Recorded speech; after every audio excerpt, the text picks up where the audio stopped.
RotoGrinders! Welcome to RotoGrinders Today. I'm Jordan Cooper, a.k.a. BlenderHD, BlenderHD, if you want to follow me on Twitter. And it's Friday, January 19th. We'll be taking a look at the NFL playoffs. 4-game slate on DraftKings. Maybe touch on some FanDuel. We got a UFC pay-per-view card. We'll talk a little bit about the MMA slate as well. There may be, John, there may be a fight that there may be two fights that may not go, but we'll see. We'll see with weight misses. I'll monitor that while the show is going on. But John, Squirrel Patrol is here to break it all down with me. John, this is my last show. Programming note: last show till February 1st. I'm going on back-to-back cruises. Flying into Miami on Sunday, so I won't be playing this NFL slate. But I'm glad to get out of this cold. That's it. Like, if I could survive 2 more days of 17-degree weather, I get to go down to 70 and 80-degree weather. Nice. Yeah, it is like snowing outside my window right now. My daughter's off school. She woke up like 2 minutes before the show. So she woke up at like 10:56, and I was hustling her downstairs because she stayed up late last night because she knew there was no school today. Right. Snow days. Snow days are the best days when you're a kid, not when you're a parent. No. But it's still kind of fun. But yeah, it's there's a lot of not going to school. Okay, so let's take a look at this the 4-game NFL slate, which encompasses, essentially it's one after the other, after the other, after the other. So we got 2 games on Saturday, 2 games on Sunday. So obviously not everything locks at the same time. I think the only questionable tag that we are caring about is the Mark Andrews questionable tag. I think he ends up playing. We have him in the projections. Pretty healthy team totals. Now that you get rid of the bad teams, the totals actually look fairly decent. We got San Francisco 30 implied team total, Detroit 27.5 implied team total, Baltimore 26.5 implied team total. These are fairly healthy. Obviously, they're playing a game in Buffalo. It'll be indoors in Detroit. San Francisco, it's California weather, and Baltimore probably a little nippy there as well. Obviously, 4-game slate, you don't have that many choices. From a macro standpoint, we talk about this often when we do these 2-game, 3-game, the Thanksgiving type of slates. 4 games is you get a little bit more choice on a 4-gamer. But are you still more likely to overstack games being that, let me find the game that goes significantly over, or are you a little bit here, a little bit there? Will you just stack San Francisco, stack the lines, just stack games and take, 4+2, 3+3, those types of things? Or is there not enough value that you don't want to do that?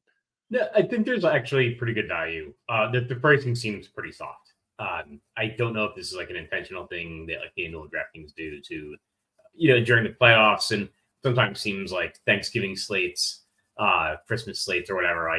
The pricing's a little bit softer. Maybe they're trying to draw in more of a casual user. Christian McCaffrey should not be 8,800. I think he closed the season at 9,600. He didn't get worse. The pricing is pretty reasonable.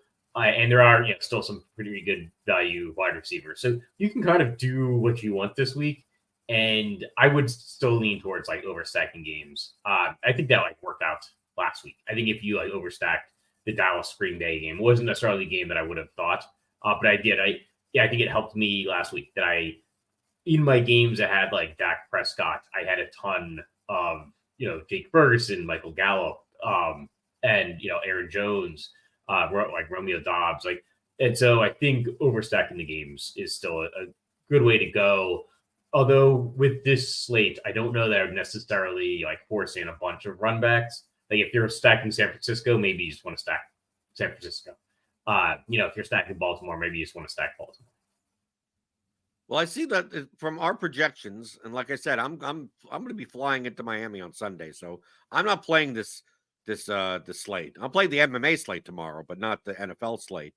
it seems like a lot of the value from a point per dollar salary adjusted value standpoint is on the Lions. Right, we got Jared Goff, 6,300, Amon-Ra St. Brown, 8,200. You got there, Josh Reynolds, Jameson Williams, some cheap receivers. I mean, Jahmyr Gibbs is there. I mean, he'll be owned, but consider a value. Would this be the game that, like, you could play lineups with McCaffrey and Amon-Ra St. Brown in them? Like this, it's not hard to do that. But being that they're going to be probably the two highest owned players, would you consider doing lineups that only had one? That's my first question. And number two, if Detroit passing stacks are going to be popular, are these the types of lineups where would you rather play David Montgomery as leverage, or would you rather just overstack Detroit and then play Mike Evans and Rashad White and play like the Tampa Bay pieces? You mentioned before, there are some teams that you really don't want, you're not prioritizing run backs. It feels like this is the game that I think taking the Buccaneers run backs seem much more fruitful than, let's say, the Packers. Yeah, definitely. And I think this game is maybe the one that's most likely to turn into a shootout. It's the indoor game. You've got really bad Tampa Bay pass defense. So this is the game that this game is just underpriced. And I agree, the Lions are just underpriced. I don't know why. Amon-Ra St. Brown is, I think, the most expensive wide receiver, but like he should be. And like Jared Goff is the sixth most expensive quarterback. The team has the second highest implied point total. I don't know. This just doesn't make sense. I mean, he's not like a running threat, but like Jared Goff's too cheap. Brock Purdy's too cheap too. I like playing running quarterbacks, and so like I'll be getting some Lamar Jackson. But the price difference is too much between Jackson and Jared Goff and Brock Purdy. So yeah, I agree. The Lions are underpriced, and yeah, they've like Josh Reynolds 3,700, Jameson Williams 3,600. I'm probably going to be over the field on the ownership percentages we're showing on Christian McCaffrey and Amon-Ra St. Brown. Even if I stack another game, you can still just get Amon-Ra St. Brown and or Christian McCaffrey pretty easily. And I think sometimes you can do both, even if you're stacking another game. Like even if you're stacking, say, the Houston-Baltimore game, like you can still fit in Christian McCaffrey or Amon-Ra St. Brown or both. Right. I mean, you can fill in all your wide receiver spots. I mean, if you wanted to look on the screen, got Goff, Amon-Ra, Reynolds, Williams, Rashad White, Mike Evans. You're not going to be able to play Christian McCaffrey in this lineup because your average remaining player salary is $48.33. But I mean, I wouldn't be opposed, even if you take out one of these guys. Like you only play one of Reynolds or Williams, or you only play one of Evans or White. I mean, the thing is that from a strategic standpoint, game theory wise, like if people are playing value receivers, you have to figure that Reynolds, Williams, and Khalil Shakir on the Bills are going to eat up like all the cheap wide receiver ownership. That if I want to play those guys, I feel like I want to play them more in a correlated way, while other people may be playing them as one-offs. Like they're playing Jameson Williams as a one-off in a San Francisco stack, and I'd rather just have Jameson Williams not be a one-off and be tied more to Goff and more to those types of lineups, because I just don't like eating 20%, 25, 30% owned, value wide receivers that everyone's going to have the same construction. I want to have a slightly different construction. Yeah, I think that makes sense. And I think like you can fit in some like John Mechie. He's about the same price. I think he's actually a little bit cheaper. Right. So you can, if you're playing like a Lamar Jackson, you probably want to run that back with John Mechie rather, or Robert Woods rather than Jameson Williams or Josh Reynolds. And like 150 lineups, I'll have some like Lamar Jackson, Jameson Williams, Josh Reynolds, or whatever. Like that'll happen. But I agree. Like you would rather stack up Lamar Jackson with a couple of people from that game, and so you're going to get different value pieces in that way. And that's one of the reasons I like kind of overstacking. Because if you force in, that group, the Lamar Jackson has to be, or CJ Stroud, right, has to be paired with at least 3, 4, 5, running backs, wide receivers, tight ends from the same game. Then you start getting those kind of value pieces, like Rashad Bateman, Odell Beckham, the cheaper wide receivers that are going to be like way less owned. I agree. We'll probably see like really high ownership on Jameson Williams and Josh Reynolds because they're going to be the guys that project the best. And so, and a lot of people are just running off of projections. So it does make sense to fit in some other value guys from the game, maybe featuring, your quarterback for that lineup. Obviously, the 49ers are going to be popular. I don't know if we really have to talk that much about them. Purdy, Ayuk, Debo, Kittle, McCaffrey. People are going to play a ton of them. They project well, raw points wise, point per dollar wise. They're fine. It just seems odd to me. It's not odd. I can tell based on the pricing and how the projections lay out that I think the lowest owned favorites, right? So we're talking about the favorites are going to be the two quarterbacks that actually rush the ball a lot. Yeah. And I just got news on Twitter. Mark Andrews is not expected to play. That news literally just came in from Ian Rappaport 6 seconds ago. So they're not expected to activate Mark Andrews from injured reserve to play against the Texans as he's not quite ready to return from a significant ankle injury. So that opens up that. Okay, maybe some of the Ravens end up being a little bit more. I mean, we take a look at Isaiah Likely. He's 4,700, so like he'll just kind of slot into the Mark Andrews projection. But obviously that may bump up like Zay Flowers a little, or OBJ and some of these other guys, Rashad Bateman a little. Obviously Andrews commands a little bit higher target share than than Likely, I guess.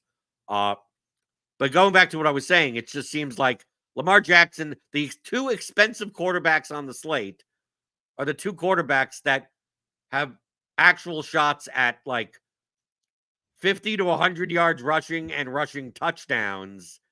And they're going to be the lowest owned out of the bunch because the pieces in their games, the Ravens subsidiary pieces and the Bills subsidiary pieces, they have a lot of options. And they're not all priced all that greatly for their projection. From a median standpoint, does that make you more or less want to play a lot and stack these guys? Because the ceilings here are still immense. Yeah, I agree. I do think I want to focus on Lamar Jackson. So if I'm not using one of the more value quarterbacks, like Brock Purdy or Jared Goff, I probably want to play Lamar Jackson as the next guy.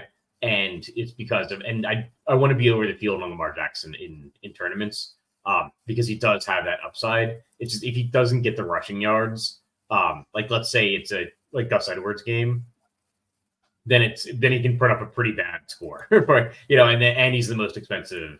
And he's the second most expensive quarterback after Josh Allen.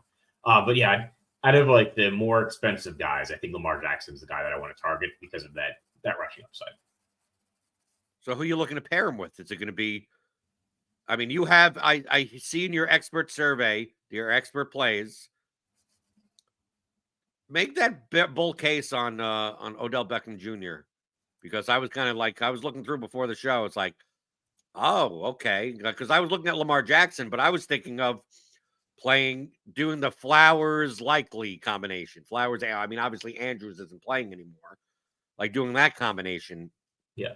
Is OBJ just, you highlighted him just due to price that he's 4,600 and kind of in no man's land? I do. I think it's a price thing. I like Zay Flowers better. If Zay Flowers is 4,600, I'd be playing Zay Flowers. Odell Beckham is cheaper. I think there's a chance you see teams kind of focus more on their primary guys. And I think Odell Beckham is the wide receiver 3 there. Right? It's not Nelson Aguilar. It's not Rashad Bateman.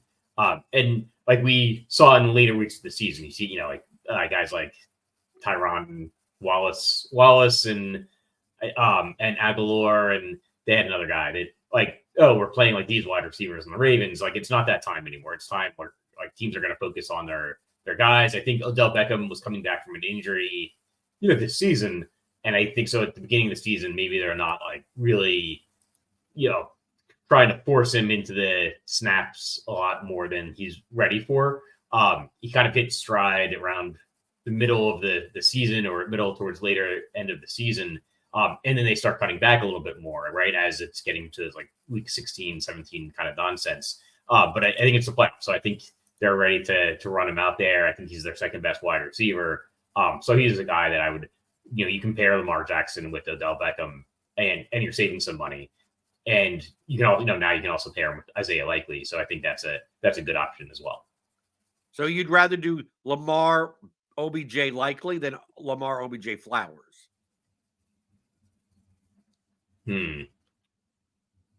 Potentially, yeah. Because I don't know. Or all three of them. Why not all three? Yeah. Yeah, you could overstack them. Like Lamar Jackson, can throw for a lot of touchdowns. Like this is not a good Houston pass defense. Baltimore's got a pretty good implied point total. I don't feel that strongly. Like if I have to choose between Zay Flowers and Isaiah Likely for the price, I don't feel that strongly. I'd probably lean towards Likely just because I think you're saving. I think he's like 4,600. So I think you're 4,700. I think you're saving a little bit there, and you're filling the tight end position. Like tight end position is really interesting on these like smaller slates because it's really a crapshoot. You're kind of guessing like who's going to get the touchdown. I guess this one we do have some pretty good tight ends.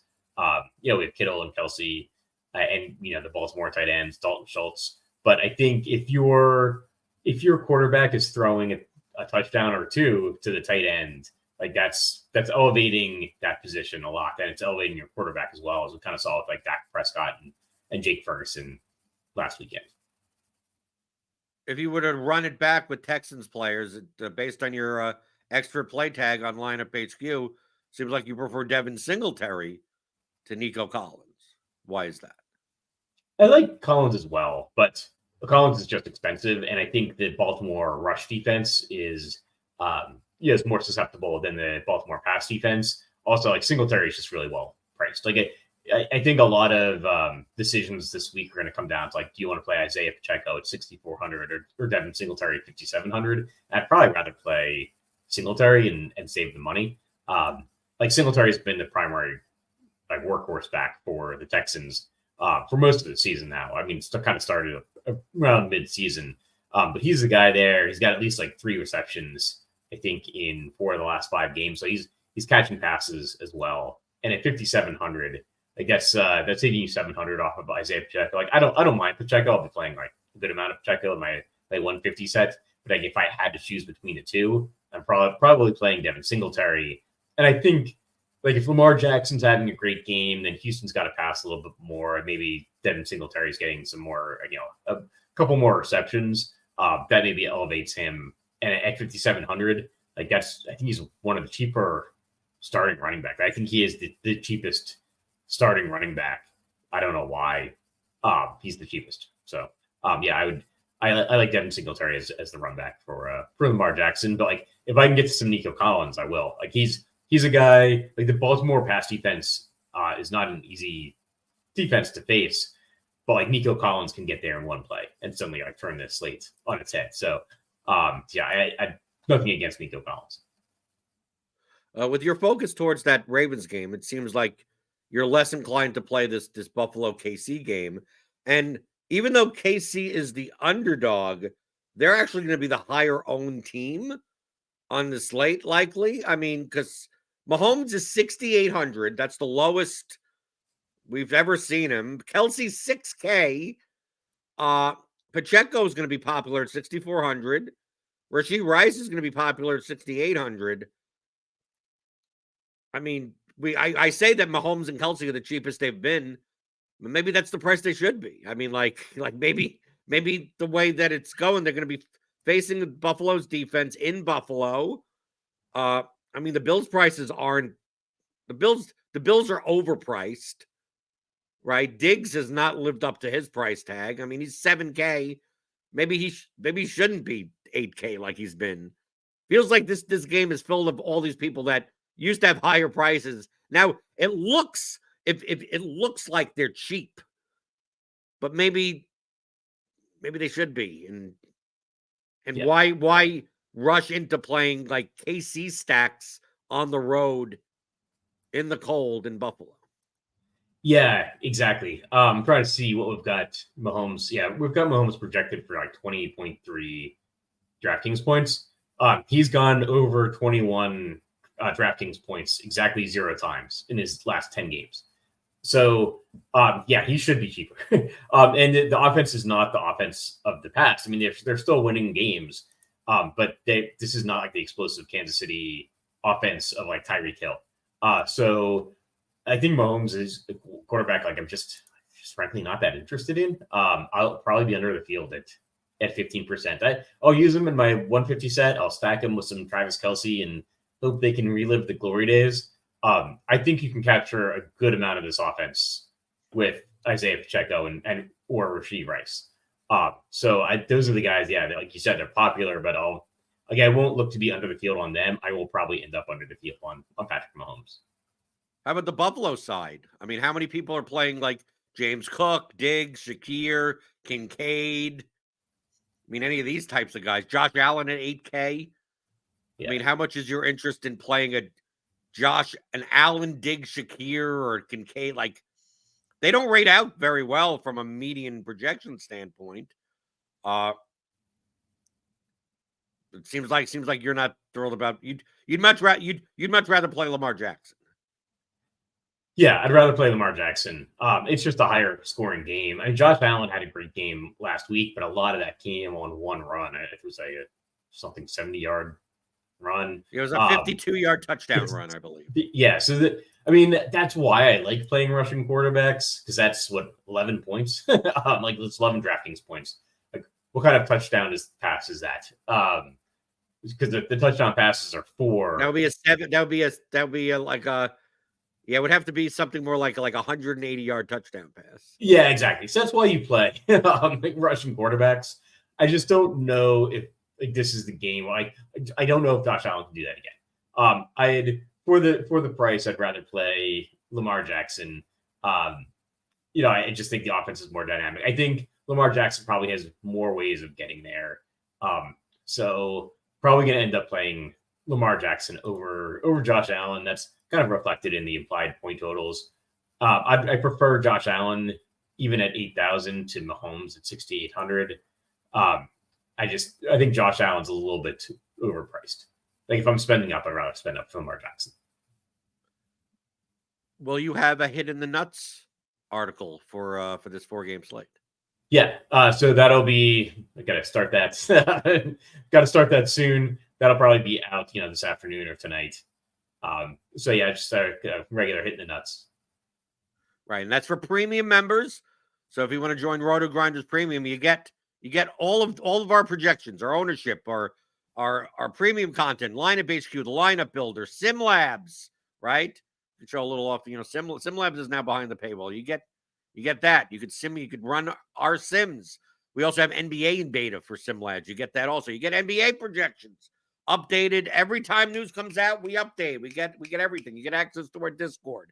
You get the whole shebang. Combo premium here at RotoGrinders. Click on the link in the description. Get $10 off your first month, and you could try to hit the nuts with Squirrel Patrol. But let's talk about for the last maybe 10 minutes of the show, the MMA slate tomorrow. UFC 2 something or other, whatever, 298. Right? 97, I think. 297, right. Getting up to 300. Jim Miller's going to be on the 300 on UFC 100, 200, and 300. It just seems insane that you'd be able to do that. It's a 12-fight slate. It has 1 5-round main event. 2 5-rounds. Yeah, I think the Buena Silva and Bennington fights. I believe is a 5-rounder. I don't believe so. Am I wrong? I think it's a title fight. It's for the vacant. Okay. I didn't realize that. Yeah. I should check on that.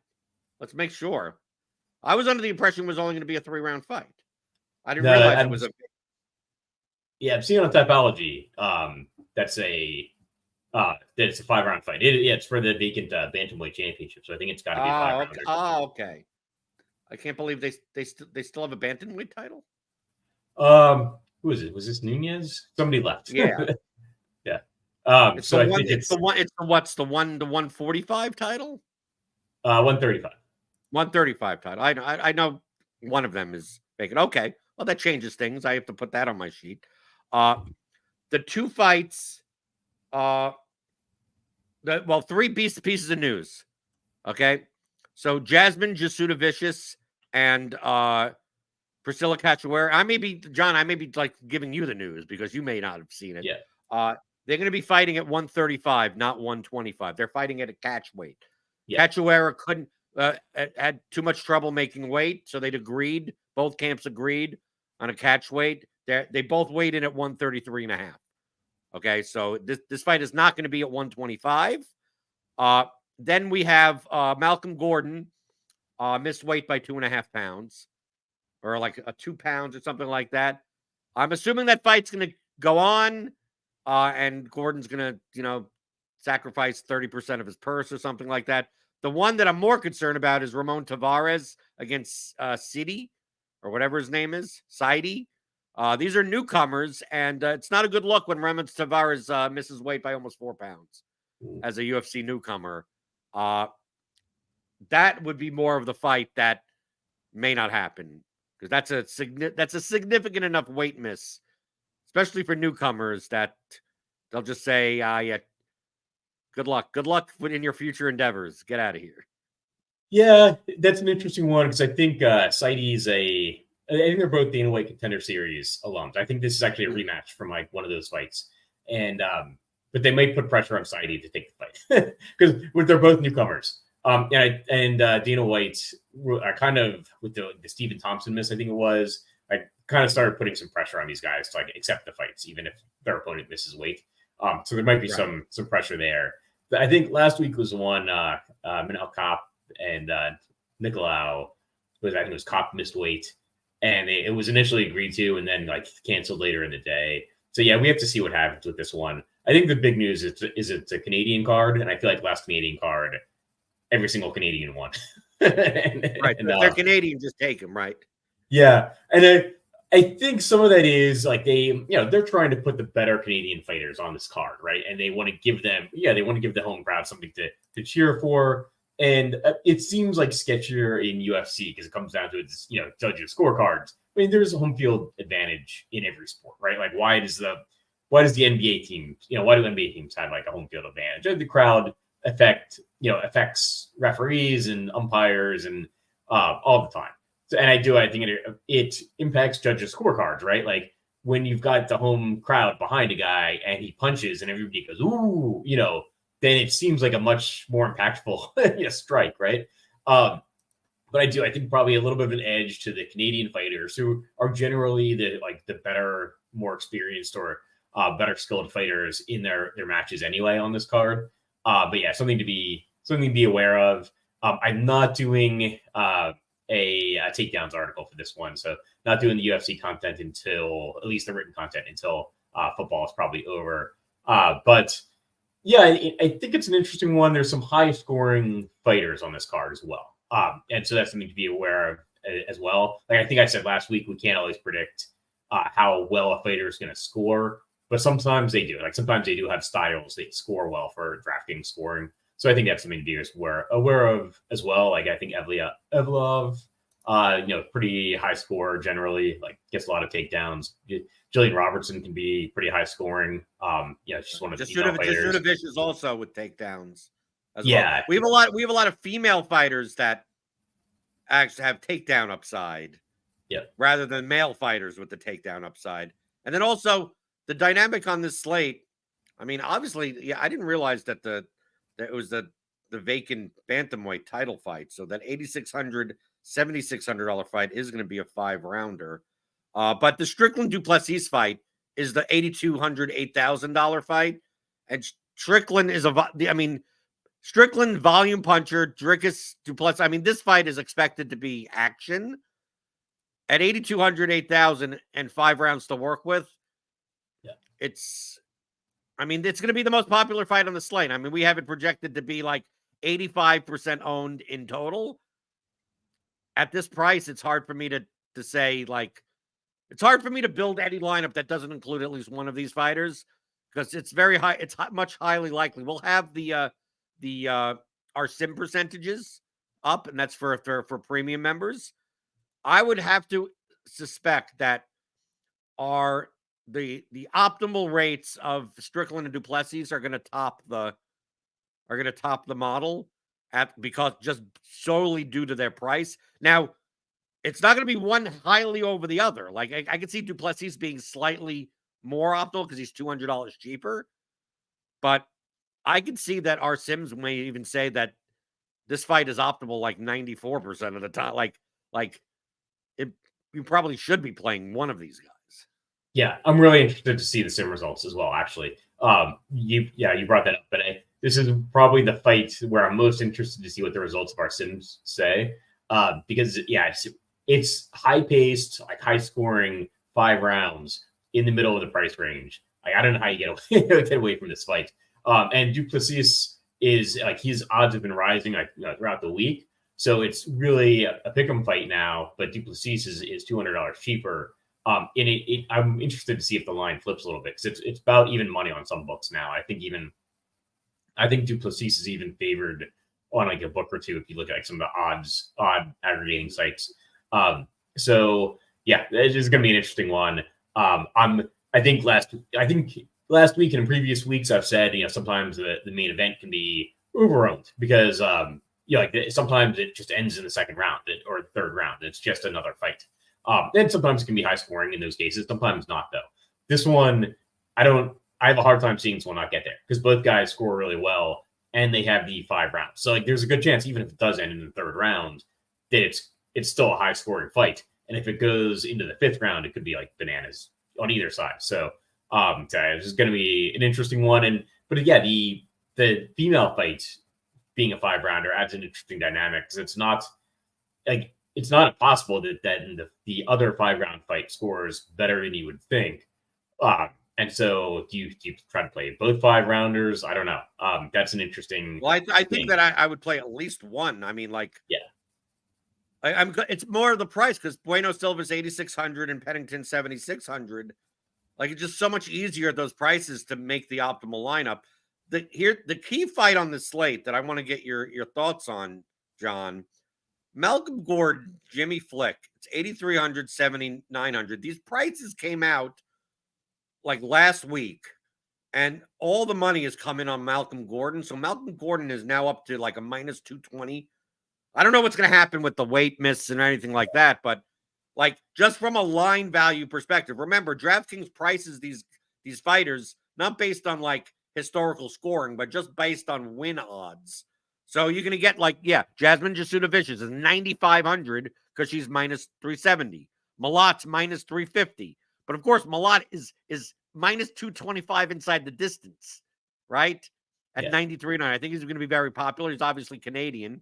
Right, we have Jasmine's Canadian, Malat's Canadian. I mean, we have a lot of Canadians on the card.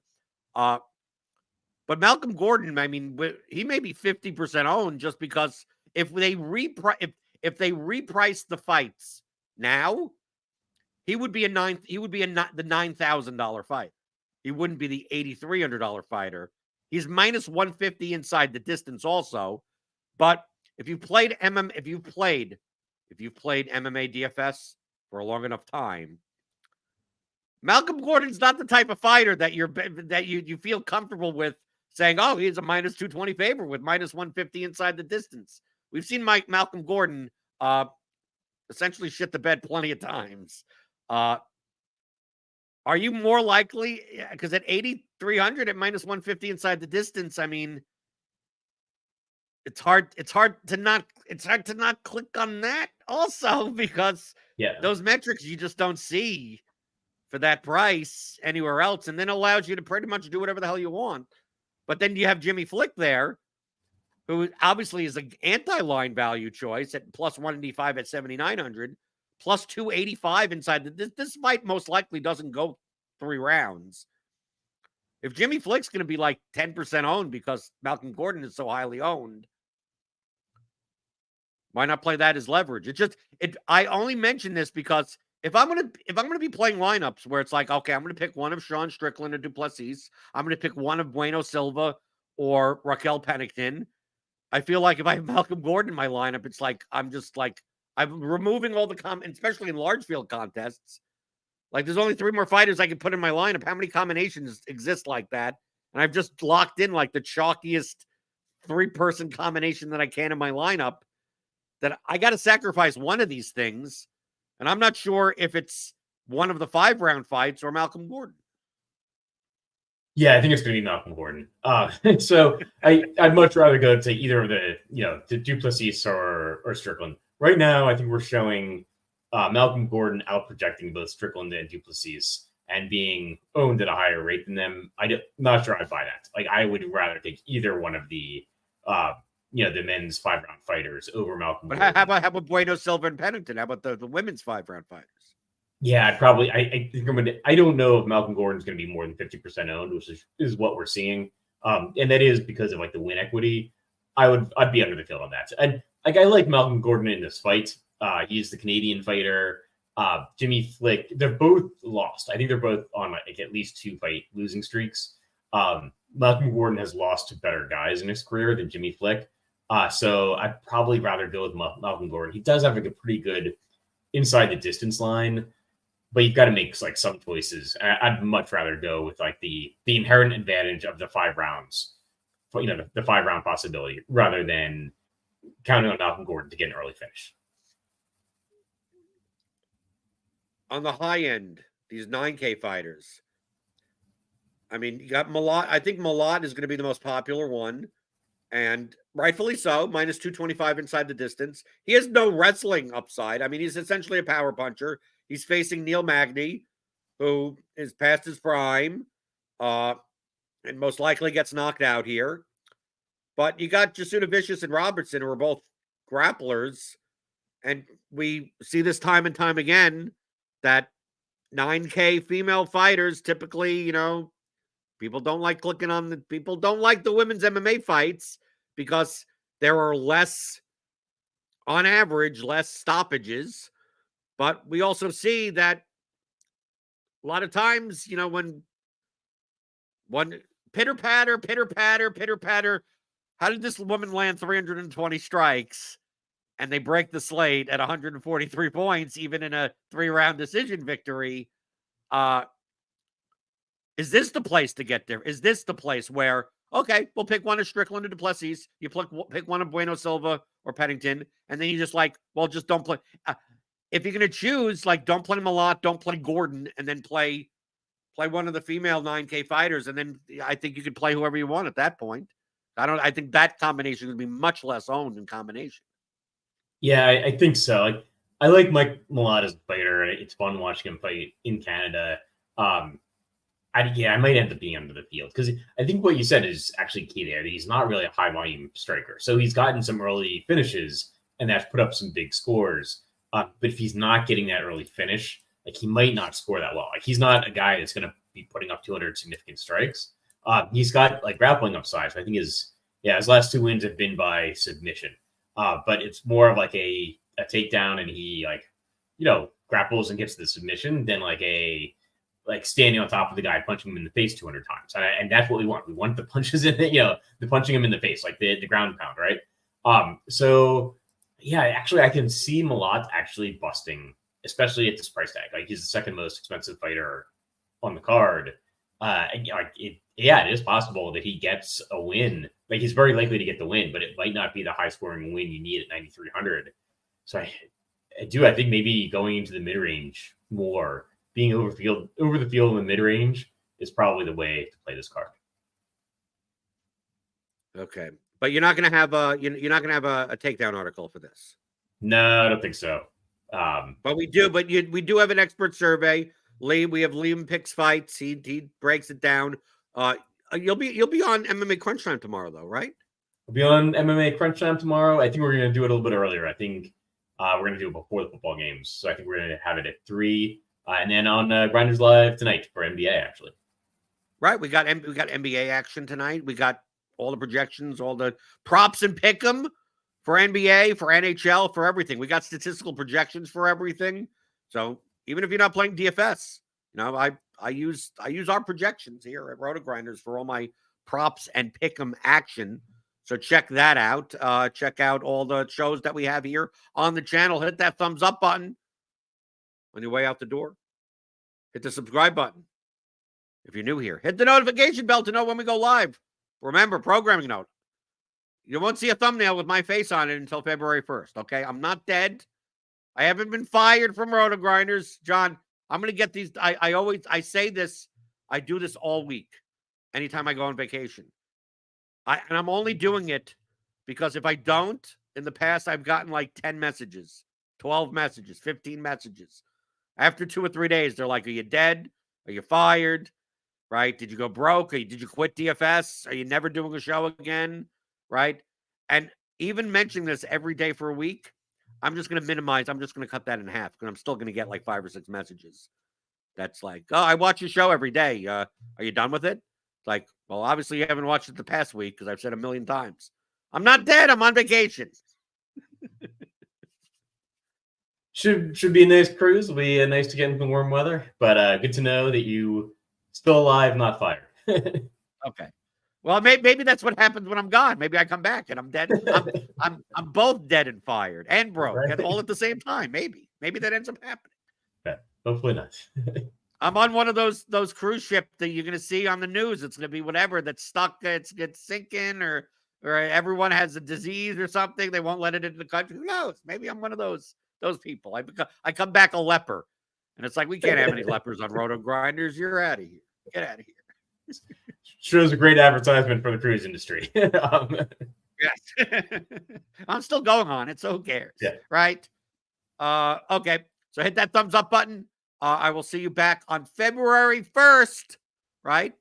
Like I always am here, Monday through Friday, most Monday through Friday, 11 o'clock Eastern, talking about all things you're thinking about in daily fantasy props and pick'em on RotoGrinders Today.